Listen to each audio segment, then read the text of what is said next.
गोत्रभिरङ्गोविदं वज्रबाहुञ्जयन्तमज्मप्रमृणन्तमोजसा इमगुंसजाता अनुवेरयध्वमिन्द्रगुंसखायो no सगुरभध्वम् इते वाते पुनन्निवेत्न्याः क्षेमो वै राष्ट्रस्य शीतो वातः क्षेममेवावरुन्धे शतायुः पुरुषः शतेन्द्रिय आयुष्येवेन्द्रिये प्रतिष्ठति। भिवृद्धिरस्तु अखंड ऐश्वर्याभिवृद्धिरस्तु धनकनकवस्तुवाहनासिद्धिरस्तु विजयी भव दिग्विजयी भव।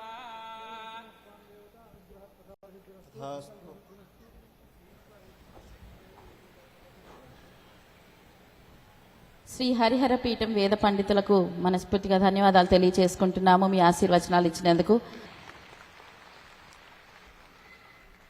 Ladies and gentlemen, please put your hands together as we welcome the future of Telugu leadership, the future of development,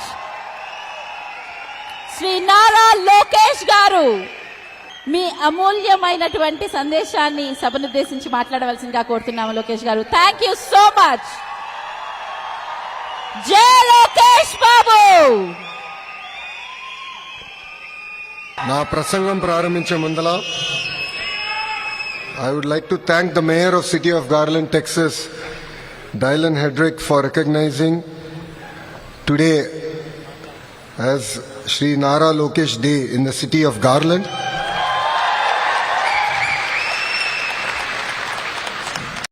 His words of encouragement means a lot, not just for me personally, but for the Telugu community and the people of Andhra Pradesh at large. So I'd like to thank the mayor personally from bottom of my heart. ఈ సమావేశానికి విచ్చేసిన నాకు ప్రాణ సమానమైన Telugu Desam party కార్యకర్తలకి, Janasena party కార్యకర్తలకి, Bharatiya Janata party కార్యకర్తలందరికీ పేరు పేరున నా హృదయపూర్వక నమస్కారాలు. ఈరోజు ఈ కార్యక్రమం ఇంత జయప్రదం అయిన దానికి అహర్నిశలు కష్టపడిన డాలస్ తెలుగుదేశం పార్టీ సభ్యులందరికీ నా హృదయపూర్వక ధన్యవాదములు. నేను అమెరికాలో చదివాను. 4 సంవత్సరాలు ఇక్కడ అండర్ గ్రాడ్ చేశాను. 2 సంవత్సరాలు ఇక్కడ వాషింగ్టన్ డీసీలో వరల్డ్ బ్యాంక్ లో పనిచేశాను. మళ్ళీ 2 సంవత్సరాలు స్టాన్ఫర్డ్ లో ఎంబీఏ చేశాను. దానికోసం చప్పట్లు కొట్టడానికి చెప్పలా. కానీ ఈరోజు అంటే ఈ దేశంలో సుమారుగా 9 సంవత్సరాలు నేనున్నా. కానీ ఎప్పుడు జరగని సంఘటన ఈరోజు ఒకటి జరిగింది. అదేంటంటే నేను ఎయిర్పోర్ట్లో ల్యాండ్ అయిన తర్వాత బయటకు వస్తున్నా. కరెక్ట్గా 6 పోలీసులు వచ్చారు. నాకు డౌట్ వచ్చింది, ఇలా నన్ను పట్టుకెళ్ళడానికి వచ్చారా, నన్ను బయటికి తీసుకెళ్ళడానికి వచ్చారని. వాళ్ళు మీరు ఇక్కడ ఆగండి అన్నారు. ఏమైందనా, బయట చాలా రద్దీగా ఉండి మీరు ఇక్కడి నుంచి బయటికి వెళ్ళేదానికి లేదు, మీకు పర్మిషన్ లేదని చెప్పారు. అంటే నేను డాలస్ లో అడుగుపెట్టిన దగ్గర నుంచి ఈరోజు ఇప్పుడు ఈ కార్యక్రమం వరకు నాకు ఇంత పెద్ద ఘన స్వాగతం పలికిన మీ అందరికీ నా హృదయపూర్వక ధన్యవాదములు. అమెరికాలో ఉన్నానా ఆంధ్రప్రదేశ్ లో ఉన్నానా అని డౌట్ వచ్చింది నాకు ఈరోజు. మీ ఉత్సాహం, మీ జోష్, మీ కేకలు వింటుంటే తిరిగి మళ్ళీ నా పాదయాత్ర యువగలం రోజులు గుర్తొస్తున్నాయి. ఆనాటి పాలకులు అడుగడుగునా నన్ను ఇబ్బంది పెట్టారు, నడవనీయలేదు, మైక్ లాక్కున్నారు, స్టూల్ లాక్కున్నారు. అయినా మనోళ్ళు తొడగొట్టి ముందైతున్నాడు, తగ్గేదే లేదని ఆనాడు ఎట్లయితే చెప్పారో అదేవిధంగా ఈరోజు కూడా నాకు మీరు అంత ఘనస్వాగతం పలికారు.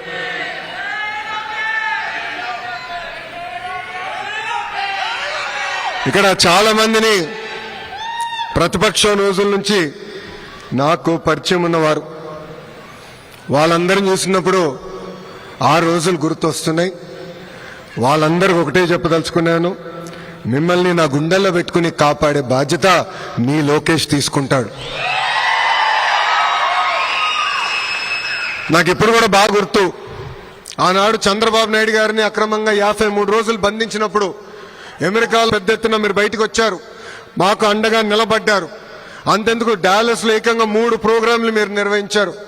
మీకు కేవలం ఒక ప్రోగ్రాం అయి ఉండొచ్చు, కానీ మా కుటుంబానికి మీరు కొండంత బలం ఇచ్చారు. నాకు ఇప్పుడు కూడా బాగా గుర్తు, ఆనాడు బ్రహ్మని అడిగింది, రాజకీయాలు మనకు అవసరమా, గౌరవంగా బతికే కుటుంబం ఈరోజు చూడండి పెద్దయిన జైల్లో ఉన్నారు, ఈజ్ ఇట్ వర్త్ ఇట్ అని అడిగింది. కానీ మీరు మాకు అండగా నిలబడారే. అదేవిధంగా హైదరాబాద్ లో ఆ స్టేడియంలో సుమారుగా 45,000 మంది వచ్చి గ్రాటిట్యూడ్ కాన్సర్ట్ నిర్వహించారే, అది మాకు కొండంత ధైర్యం ఇచ్చింది. ఈ రోజు నేను ఈ వేదిక మీద నుంచున్నానంటే మీరు నాకు అండగా నిలబడారు కనుకనే నేను ఇక్కడ నుంచోకెళ్ళినాను.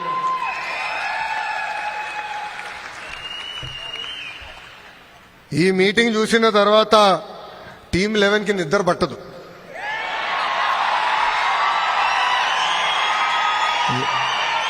తెలుగువారి ఆత్మగౌరవాన్ని ప్రపంచానికి పరిచయం చేసిన 3 అక్షరాలు ఏంటి?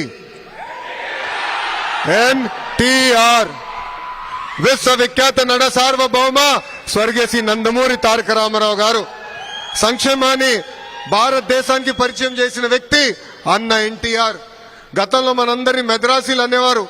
మెద్రాసీలు కాదు, తెలుగులు ఉన్నామని దేశానికి చెప్పిన వ్యక్తి అన్న ఎన్టీఆర్. మళ్ళీ అభివృద్ధికి బ్రాండ్ అంబాసిడర్ ఎవరు? సిబిఎన్. అసలు అభివృద్ధి చేసి ఎన్నికలు గెలవచ్చని దేశానికి పరిచయం చేసిన వ్యక్తి మన సిబిఎన్. ఆనాడైనా చెప్పారు, కంప్యూటర్లో బాగా చదువుకుని ఐటీలో బాగా చదువుకుంటే ఉద్యోగాలు వస్తాయని. ఆనాటి ప్రతిపక్ష పార్టీ నాయకులు అన్నారు, కంప్యూటర్ అన్నం పెడుతుందా అని. ఇప్పుడు మిమ్మల్ని అందరిని అడుగుతున్నా, కంప్యూటర్ అన్నం పెడుతుందా? పెడుతుందా? హైదరాబాద్ లో పెద్ద ఎత్తున ఐటీ పరిశ్రమలు తీసుకొస్తే రియల్ ఎస్టేట్ వ్యాపారం చేస్తున్నారు. ఈ ఒక్కసారి మీరు వెళ్ళి హైదరాబాద్ చూడండి, అసలు గుర్తుపట్టే పరిస్థితి లేకుండా పోయింది. గతంలో ఐటీ రంగంలో హైదరాబాద్ గురించి ఎవరు మాట్లాడేవారు కాదు. అలాంటిది చంద్రబాబు నాయుడు గారు ఐటీ పరిచయం చేసిన తర్వాత ఈ రోజు బెంగళూరుకి ధీటుగా హైదరాబాద్ పోటీ పడే పరిస్థితికి మనందరం వచ్చాం.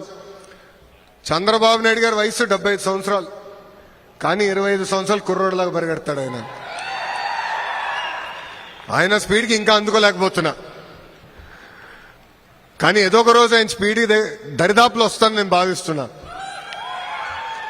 గతంలో ఐటీ, ఇప్పుడు క్వాంటం. అంటే ఆయన ఎప్పుడు 10 నుంచి 15 సంవత్సరాలు ముందు చూపున్న నాయకుడు. అది వాస్తవంగా చెప్పాలంటే తెలుగు జాతికే ఒక అదృష్టం.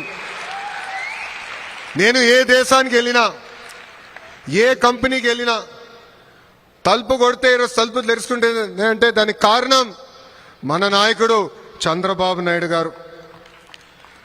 దేశంలోనే ఏ పార్టీ కూడా ప్రకటించని విధంగా కార్యకర్తలే మా అధినేత అని తెలుగుదేశం పార్టీ ప్రకటించింది. లీడర్స్ వస్తారు వెళ్తారు, కానీ కార్యకర్తలే తెలుగుదేశం పార్టీకి సొంతం. వాళ్ళకి అధికారంతో సంబంధం లేదు. అన్నగారిని చూసినా, ఆ పసుపు జెండను చూసినా మనకి ఎక్కడ లేని ఎమోషన్. కార్యకర్తల త్యాగాలు ఒకసారి గుర్తు చేసుకోవాలి మనందరం. మెడపై కత్తి పెట్టి వాళ్ళ నాయకుడికి జై జై కొట్టమని అడిగితే జై చంద్రబాబు, జై తెలుగుదేశం అని ప్రాణాలు కోల్పోయిన తోట చంద్రయ్య మీ లోకేష్ కి స్ఫూర్తి. అంతే ఎందుకు, తల పలగొట్టి రక్తం కారుతున్నా మాచర్లో ఒక బూత్ లో కూర్చుని చివరి ఓటు పడిన తర్వాత ఈవీఎం సీల్ చేసి అండగా నిలబడిన మంజులారెడ్డి గారికే మీ లోకేష్ అండ. స్థానిక సంస్థ ఎన్నికలు వస్తే పుంగనూరు నియోజకవర్గంలో మన అంజిరెడ్డి తాతయ్యని నామినేషన్ వేసానికి ప్రయత్నించాడు. వాళ్ళు నామినేషన్ లాక్కోవాలంటే మీసాలు తిప్పి తొడగొట్టి రా బిడ్డ రా అని చెప్పిన అంజిరెడ్డి తాత నాకు స్ఫూర్తి. అంతేకాదు, జై తెలుగుదేశం అన్నందుకు విజయవాడలో గాంధీ గారి కంటు చూపు పోగొట్టుకున్నారు. ఆనాడు వైకాపా గూండాలు వచ్చి పొడిసి ఆయన కంటు చూపే పోగొట్టారు. 2019 నుంచి 24 వరకు రాష్ట్రంలో ఎలాంటి విధ్వంస పాలన జరిగిందో నాకంటే మీకే బాగా తెలుసు. తెలుగుదేశం పార్టీ జెండా ఎగిరేయాలన్నా లేదా జై తెలుగుదేశం అన్నాలన్నా ఆనాడు మనల్ని కొట్టేవారు, మైకులు లాక్కునేవారు, ఏకంగా ఇంటికి బయటికి కూడా అడుగు పెట్టించే పరిస్థితి లేకుండా పోయింది. వై నాట్ 175 అన్నారు, ప్రజలు అన్నారు వై నాట్ 11 అని. చంద్రబాబు గారు పవన్ అన్న ఫోటోలు పెట్టి బాక్సింగ్ చేశారు, ప్రజలే వాళ్ళతో ఫుట్బాల్ ఆడుకున్నారు. ఏకంగా సిద్ధం అని బయలుదేరారు, ప్రజలే ఆ పార్టీని శాశ్వతంగా భూస్థాపితం చేశారు. అందరూ మిమ్మల్ని ఎన్ఆర్ఐలు అంటారు, ఎన్ఆర్ఐలు అంటే నాన్ రెసిడెంట్ ఇండియన్స్. కానీ మీ లోకేష్ మిమ్మల్ని ఎంఆర్ఐ అంటారు, అంటే మోస్ట్ రిలయబుల్ ఇండియన్స్. మీరు అమెరికాలకు వచ్చి దశాబ్దాలైనా మీ మనసు ఎప్పుడు ఆంధ్ర రాష్ట్రం వైపు, మీ గుండెలు ఎప్పుడు మీ ఊరు వైపు. ఊర్లో ఏం జరుగుతుంది, ప్రజలకు అండగా నిలబడాలని మీరు ఎప్పుడు ఆలోచిస్తారు. చంద్రబాబు నాయుడు గారిని ఆనాడు అరెస్ట్ చేసినప్పుడు పెద్ద ఎత్తున బయటికి వచ్చి కూడా మీరు మాకు అండగా నిలబడ్డారు. సొంత రాష్ట్రం పైన ప్రేమ ఉంది కనుకనే మీరు ఆ రోజు ఎన్నికలు ఉన్నాయంటే కొంతమంది 6 నెలలు సంవత్సరం ముందలొచ్చి ₹1 కానీ ఒక్క 10 ఆశించకుండా మాకు మీ అండగా నిలబడ్డారు. అందుకే ఎప్పుడు లేని విధంగా 94% సీట్లు కూటమి ప్రభుత్వం కైవసం చేసుకుంది. 175కి 164 సీట్లు మనం కైవసం చేసుకున్నాం. రికార్డులు బద్దలు కొట్టాం. రాబోయే రోజుల్లో రికార్డులు కూడా తిరిగి రాయబోతున్నాం. కొన్ని జిల్లాల పేర్లు చదువుతా, ఆ జిల్లా నుంచి వచ్చిన వాళ్ళందరూ చేతులు పైకెత్తాలి. శ్రీకాకుళం జిల్లా 10 out of 10 కొట్టాం. విజయనగరం జిల్లా 9 out of 9. తూర్పు గోదావరి జిల్లా 19 out of 19. వెస్ట్ గోదావరి జిల్లా 15 out of 15. కృష్ణా జిల్లా 16 out of 16. మళ్ళీ మా Guntur 17 out of 17. Nellore 10 out of 10. Anantapur 14 out of 14. వాళ్ళ కంచుకోట అన్నారే, కడపలో కోట 10కి 7 స్థానాలు కూటమి ప్రభుత్వం కైవసం చేసుకుంది. అంటే 8 ఉమ్మడి జిల్లాల్లో కూటమి క్లీన్ స్వీప్ సాధించింది. అయా ప్రకాశం జిల్లా గురించి నేను ఎంత చెప్పినా తక్కువే. ప్రకాశం జిల్లా, విశాఖపట్నం జిల్లా 2019లో తెలుగుదేశం పార్టీ గౌరవాన్ని కాపాడిన వారు. ఎవరు ఊహించిన విధంగా ఆనాడు మీరు మమ్మల్ని గెలిపించారు. అందుకే కూటమి సూపర్ హిట్ అయింది. వైకాపా 11 ఆల్అౌట్ అయింది. దేశంలో అనేక రాష్ట్రాల్లో డబుల్ ఇంజిన్ సర్కార్ ఉంది, కానీ ఒక్క ఆంధ్ర రాష్ట్రంలోనే డబుల్ ఇంజిన్ బుల్లెట్ ట్రైన్ ఉంది. కేంద్రంలో ప్రధానమంత్రి నరేంద్ర మోడీ గారి నాయకత్వం, ఆంధ్ర రాష్ట్రంలో ఒక పక్కన చంద్రబాబు నాయుడు గారి నాయకత్వం, ఇంకో పక్కన నాకు అన్న సమానమైన పవన్ అన్న నాయకత్వంతో ఈరోజు మనందరం ముందరికెళ్తున్నాం. ఈరోజు ఆంధ్రప్రదేశ్ స్పీడ్ కి బ్రాండ్ అంబాసిడర్ అయింది. మీ అందరు తెలుసు 2019 నుంచి 24 వరకు మేము ఆంధ్ర రాష్ట్రం నుంచి వచ్చామని చెప్పుకునే దానికి సిగ్గుపడే వాళ్ళం. నేను ఒకరోజు ఢిల్లీకి వెళ్తుంటే పక్కన కూర్చున్న అడిగాడు, మీరు ఏ రాష్ట్రం నుంచి వచ్చారంటే ఆంధ్ర రాష్ట్రం నుంచి వచ్చానన్నా. ఓహో, సైకో పాలన రాష్ట్రం నుంచి వచ్చారని అడిగే పరిస్థితి. అలాంటి దగ్గర నుంచి ఈరోజు అన్ని రంగాల్లో ఆంధ్రప్రదేశ్ స్పీడ్ గా ముందరికెళ్తుంది. మన నినాదం ఒకటే, ఒక రాష్ట్రం ఒక రాజధాని, కానీ అభివృద్ధి వికేంద్రీకరణ. అందుకే అనంతపూర్ని ఒక ఆటోమేటిక్ హబ్ గా తయారు చేశాం. కర్నూలులో పెద్ద ఎత్తున రెన్యూబుల్ ఎనర్జీ ప్రోత్సహిస్తున్నాం. అనేక సిమెంట్ ఫ్యాక్టరీలు తీసుకొస్తున్నాం. చిత్తూరు, కడప జిల్లా ఎలక్ట్రానిక్స్ మ్యానుఫ్యాక్చరింగ్ ని పెద్ద ఎత్తున ప్రోత్సహిస్తున్నాం. నెల్లూరు జిల్లాకు వచ్చగల ఆల్రెడీ డైవర్సిఫైడ్ మ్యానుఫ్యాక్చరింగ్ ఉంది. అక్కడ కూడా ఈ నిన్నగాక మొన్న సోలార్ సెల్ మ్యానుఫ్యాక్చరింగ్ కంపెనీలు కూడా మన ప్రభుత్వం తీసుకొచ్చింది. ప్రకాశం జిల్లాని కంప్రెస్ బయోగ్యాస్ హబ్ గా మనం తయారు చేస్తున్నాం. ఇంకా కృష్ణా, గుంటూరు వచ్చగల రాజధాని వాళ్ళ సొంతమైంది. క్వాంటమ్ కంప్యూటింగ్ కూడా తీసుకొస్తున్నాం. దాని తగిన అనేక పరిశ్రమలు కూడా అక్కడ పెట్టుబడులు పెడుతున్నాయి. ఉభయ గోదావరి జిల్లాలో ఆక్వాని పెద్ద ఎత్తున మేము ప్రోత్సహిస్తున్నాం. ఏకంగా రిఫైనరీలు తీసుకొస్తున్నాం, అనేక మ్యానుఫ్యాక్చరింగ్ కంపెనీలు తీసుకొస్తున్నాం. ఉత్తరాంధ్రకు వచ్చగల IT, pharma, medical devices manufacturing, Visakhapatnam steel plant ఎలా ఉందో అదేవిధంగా ఆర్సిలర్ మిత్తల్ స్టీల్ ప్లాంట్ కూడా ఈ రోజు ఉత్తరాంధ్రకి కూటమి ప్రభుత్వం తీసుకొస్తుంది. మనందరి లక్ష్యం ఒకటే, 20 లక్షల ఉద్యోగాలు కల్పించాలని. నేను యువగలం పాదయాత్ర చేసినప్పుడు గంగాధర్ నెల్లూరు నియోజకవర్గంలో మోహన అని ఒక తల్లిని నేను కలిసా. ఆ తల్లి రోడ్డు పక్కన కూర్చుని బజ్జీలు వేస్తుంది. 30 సంవత్సరాలుగా అక్కడ బజ్జీలు వేస్తుంది. అప్పుడు ఆ తల్లిని అడిగా, ప్రభుత్వం నుంచి మీరు ఏం ఆశిస్తున్నారని.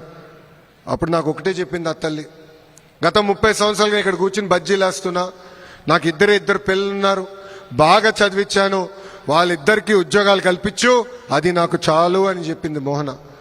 ఆ రోజు నుంచే నేను నిర్ణయం తీసుకున్నా, కూటమి ప్రభుత్వం 5 సంవత్సరాలు 20 లక్షల ఉద్యోగాలు కల్పించాలని. మన ముఖ్యమంత్రి గారు కానివ్వండి, ఇండస్ట్రీస్ మినిస్టర్ గారు కానివ్వండి, ఎస్ఎంఈ మినిస్టర్ గారు కానివ్వండి, లేదంటే మీ లోకేష్ కానివ్వండి, డావోస్ కానీ, అమెరికా కానీ, సౌత్ కొరియా కానీ తిరగని దేశాలు లేవు. అహర్నిశలు కష్టపడుతున్నాం. తద్వారా 17 నెలల్లో 20 లక్షల కోట్ల పెట్టుబడి, దాని ద్వారా 16 లక్షల మందికి ఉద్యోగాలు కల్పించడానికి ఒప్పందాలు కుదిరించుకున్నాం. అవన్నీ వచ్చే 3 నెలల్లో గ్రౌండ్ చేసే బాధ్యత కూడా కూటమి ప్రభుత్వం తీసుకుంటుంది. ఇక్కడున్న మనందరం ఒకటి గుర్తుపెట్టుకోవాలి, ప్రభుత్వం కొనసాగింపు అనేది చాలా చాలా అవసరం. గుజరాత్ని తీసుకోండి, ఒరిస్సాని తీసుకోండి, అక్కడ వరుసగా ఒకే ప్రభుత్వం వచ్చింది కనుకనే అద్భుతంగా అభివృద్ధి చెందారు. పెట్టుబడులు పెద్ద ఎత్తున వచ్చినాయి, ఆ రాష్ట్రాలు పెద్ద ఎత్తున అభివృద్ధి చెందినాయి. పవన్ అన్న పదే చెప్తున్నారు, 5 కాదు 10 కాదు 15 సంవత్సరాలు ఈ కూటమి అధికారంలో ఉంటాం ఖాయం, కలిసికట్టుగా పనిచేస్తాం. ఆంధ్రులందరూ గర్వపడే విధంగా మేము ముందరికెళ్తామని ఈ సభాముఖంగా మీ అందరు తెలుపుతున్నా.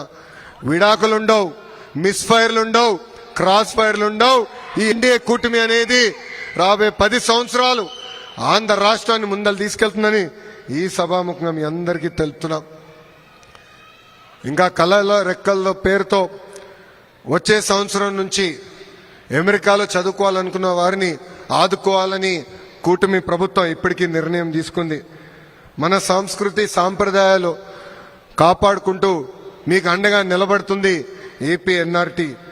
అంతేకాదు, విదేశాల్లో ఉన్న తెలుగు వాళ్ళకి ఏ కష్టం వచ్చినా ఎన్ఆర్టీ ఉంటుంది, మీకు అండగా నిలబడుతుందని ఈ సభాముఖంగా మీ అందరికీ నేను తెలియజేస్తున్నా.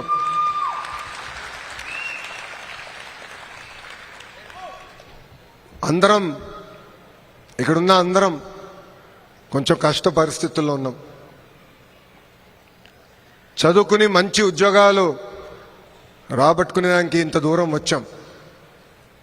ఇక్కడున్నా మిమ్మల్ని అందరూ ఒకే విషయం చెప్పాలనుకుంటున్నాం. ఒక్కొక్క కుటుంబానికి ఒక్కొక్క రకమైన పరీక్ష పెడతాడు దేవుడు. 2019లో మంగళగిరి నియోజకవర్గంలో నేను ఓడిపోయాను, కానీ నేను అధైర్యపడలేదు. మొదటి రోజు బాధ కలిగింది. ఆ బాధ ఆవేదన నాలో కసి పెంచింది. 5 సంవత్సరాలు కష్టపడ్డా, తిరిగి ఆ నియోజకవర్గంలో పోటీ చేశాను. ఆంధ్ర రాష్ట్ర చరిత్రలోనే ఎప్పుడు రాని విధంగా 91,000 మెజార్టీతో కైవసం చేసుకున్నా. ఇది ఇక్కడున్న యువకులకు ఎందుకు చెప్తున్నానంటే, ఒక చిన్న దెబ్బ తగిలిందనో, ఎదురుగాలు ఉందనో బాధపడతాం, ఆత్మహత్య చేసుకుంటాం సరైన మార్గం కాదు. మన తల్లిదండ్రులు ఎంతో కష్టపడ్డారు, మన అద్భుతంగా పెంచారు, అహర్నిశలు మన కోసం కష్టపడ్డారు. వాళ్ళ గురించి కూడా మనందరం ఇక్కడ ఆలోచించాల్సిన అవసరం చాలా చాలా ఉంది. అందుకే అండగా నిలబడతాం. కేవలం జాబ్ సీకర్సే కాదు, జాబ్ క్రియేటర్స్గా కూడా మనం తయారవ్వాల్సిన అవసరం మనందరిపైన ఉంది. దానికోసం రతన్ టాటా ఇన్నోవేషన్ హబ్ కూడా మీకు అండగా నిలబడుతుంది. మీ ఇన్నోవేటివ్ ఐడియాస్ని పెద్ద ఎత్తున ప్రోత్సహించడానికి కూడా మేము సిద్ధంగా ఉన్నామని ఈ సభాముఖంగా మీ అందరికి తెలుపుకుంటున్నా. ఇంకా అమెరికాలో ఈరోజు మనందరికి ఇంత గౌరవం తక్కుతుందంటే దానికి కారణం మనకన్నా ముందలొచ్చిన వారు. 1960 నుంచి పెద్ద ఎత్తున తెలుగు వారు, ఆంధ్రులు కూడా అమెరికాకి వచ్చారు, అద్భుతంగా ముందరికెళ్ళారు, మన గౌరవం ఇక్కడ పెంచారు. ఇప్పుడు ఆ బాధ్యత మన భుజస్కంధాలపైన ఉన్నాయి. ఆ గౌరవాన్ని ముందలు తీసుకెళ్లాలని ఈ సభాముఖంగా మిమ్మల్ని అందరు నేను కోరుతున్నా. అందరం కలిసికట్టుగా పనిచేయాలి, ఒకరొకరికి అండగా నిలబడాలి. అప్పుడే మనం అనుకుంది సాధించగలుగుతామని ఈ సభాముఖంగా మీ అందరు తెలుపుకుంటూ, ఇప్పుడే తమ్ముడు ఎర్ర బుక్ గురించి అడిగాడు. నేను గతంలోనే చెప్పా, ఎర్ర బుక్ దాని పని తీసుకుంటా పోతుందని. చట్టాన్ని ఉల్లంఘించిన వారు ఎవరిని మేము వదిలిపెట్టట్లేదు, పెట్టము, దాంట్లో ఎలాంటి డౌట్ లేదు. కానీ వాళ్ళు చేశారు గనక మనం చేయాలనుకుంటే చాలా పొరపాటు అవుతుంది. 151 అయింది, అది గుర్తుపెట్టుకోవాలి. నేను ఎవరిని వదిలిపెట్టే ప్రసక్తే లేదు. చట్టపరమైన నిర్ణయాలు తీసుకుంటాం, యాక్షన్ తీసుకుంటాం, ఎవరిని వదిలిపెట్టమని ఈ సభాముఖంగా మీ అందరు తెలుపుకుంటూ, ఇక్కడ పేర్లు అవసరమా? టైం వేస్ట్ భయ్యా. నా తల్లిని అవమానిస్తే నేను వదిలిపెడతానా? మీ తల్లిని అవమానించినా నేను వదిలిపెట్టాను. ఎందుకంటే తల్లి బాధ ఆవేదన చూసిన వాడిని. మా అమ్మ ఏనాడు రాజకీయాల్లోకి రాలేదు. వాళ్ళ నాన్నగారు ముఖ్యమంత్రి, భర్త ముఖ్యమంత్రి, కానీ ఒక్క పోస్టింగ్ కానీ ఒక్క కాంట్రాక్ట్లో ఏనాడు తల్లి ఇన్వాల్వ్ అవ్వలేదు. అలాంటి తల్లిని శాసనసభ సాక్షిగా అవమానిస్తే నేను వదిలిపెట్టే ప్రసక్తే ఉండదు. మీకు ఎలాంటి డౌట్ వద్దు. వాళ్ళు అవమానించారని మనం అవమానించకూడదు. ఎందుకంటే నేను మళ్ళీ ఒక విషయం చెప్పాలనుకుంటున్నా. తెలుగు వాడక భాషలో కొన్ని పదాలు ఉంటాయి, మహిళల్ని కించపరిచే విధంగా కొన్ని పదాలు ఉంటాయి. అవన్నీ ఇక్కడ మనం ఉన్న వాళ్ళందరం మర్చిపోవాల్సిన అవసరం ఉంది. మహిళలందరినీ గౌరవించాలి. ఏ పార్టీ వాళ్ళైనా పర్వాలేదు, మహిళల్ని సమాజంలో గౌరవిస్తేనే ఆ సమాజం డెవలప్డ్ సమాజం అవుతుంది. ఈరోజు గౌరవ ప్రధానమంత్రి గారు వికసిత్ భారత్ గురించి మాట్లాడుతున్నారు పదే పదే. విలువలు కూడిన భారత్ ఉంటేనే వికసిత్ భారత్ మనందరం సాధించగలుగుతాం. అందుకే కలిసికట్టుగా ముందరికెళ్దాం. వాళ్ళన్నారు కనుక మనం అనాల్సిన అవసరం లేదు. మన రూటే వేరు, మన స్టైలే వేరు. 164 రికార్డులు కూడా బద్దలు కొట్టాల్సిన బాధ్యత ఇక్కడున్న మనందరి పైన ఉందని ఈ సభాముఖంగా తెలుపుకుంటూ, నాకింత అద్భుతమైన ఘన స్వాగతం పలికిన Dallas TDP, Janasena, Bharatiya Janata party సభ్యులందరికీ పేరు పేరున నా హృదయపూర్వక ధన్యవాదాలు తెలుపుకుంటూ, లాస్ట్ ఫర్ ద బెస్ట్ భయ్యా. మీ అందరి బాలయ్య, నా ఒక్కడికే ముద్దల మావయ్య. సినిమాల్లో కానీ రాజకీయాల్లో కానీ ఆయన స్టైలే వేరు. బోలా శంకరుడు, మనసులో ఉంది చెప్పేస్తాడు, మనసులో ఉంది చెప్తాడు, ప్రజల్ని గుండెల్లో పెట్టుకుని కాపాడుతాడు, నన్ను కూడా అట్లనే చూసుకుంటాడు. మనందరి బాలయ్య, నా ఒక్కడే ముద్దల మావయ్య. జై బాలయ్య, జై బాలయ్య. చంద్రబాబు నాయుడు గారి నాయకత్వం, చంద్రబాబు నాయుడు గారి నాయకత్వం, పవన్ అన్న నాయకత్వం, పవన్ అన్న నాయకత్వం, నరేంద్ర మోడీ గారి నాయకత్వం, నరేంద్ర మోడీ గారి నాయకత్వం. జై హింద్, జై హింద్.